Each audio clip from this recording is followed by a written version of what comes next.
ఇశ్రాయేలీయులను దేవుడు ఐగుప్తు బానిసత్వం నుంచి విడిపించినట్లుగా గొర్రె పిల్లను ఏర్పాటు చేసుకొని ఆ గొర్రె పిల్లలు వధించి దాని యొక్క రక్తమును ఇశ్రాయేలీయుల గర్భకమ్ముల మీద చమరమని చెప్పి దేవుడు నియమించిన దినమున వధదూత బయలుదేరి ఐగుప్తు దేశమంతయు సంచరించి ఏ గుమ్మం మీదైతే రక్తము ఉన్నదో ఆ గుమ్మములో ప్రవేశించి ఆ ఇంటిలో ఉన్న ప్రతి తొలిచూలు మగపిల్లను హతము చేసినట్లు మనకి కనిపిస్తుంది.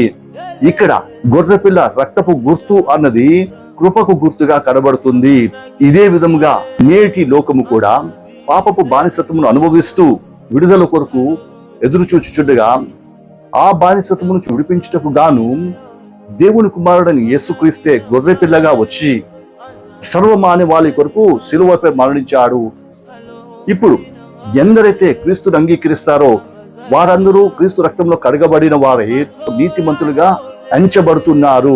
ఈ విధంగా నీతిమంతులుగా తీర్చబడిన వారందరూ దేవుడు నియమించిన కాలమందు లోకముపైకి రాబోతున్న ఈ కీడు నుంచి తప్పింపబడిన వారై దేవుడు వాగ్దానం చేసిన పరమ కానానులో ప్రవేశించబోతున్నారు.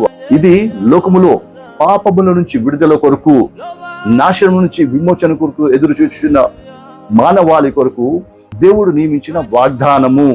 ఈ వాగ్దాన ఫలమును అనుభవించినట్లుగా సర్వమానవాళి క్రీస్తు రక్తములో కడగబడాలి అన్నది దేవుని యొక్క ఉద్దేశము. ఇట్లు కడగబడిన వారే దేవుడు నియమించిన ఆ దినమందు విమోచింపబడి పరమ కానాలలో ప్రవేశించబోతున్నారు.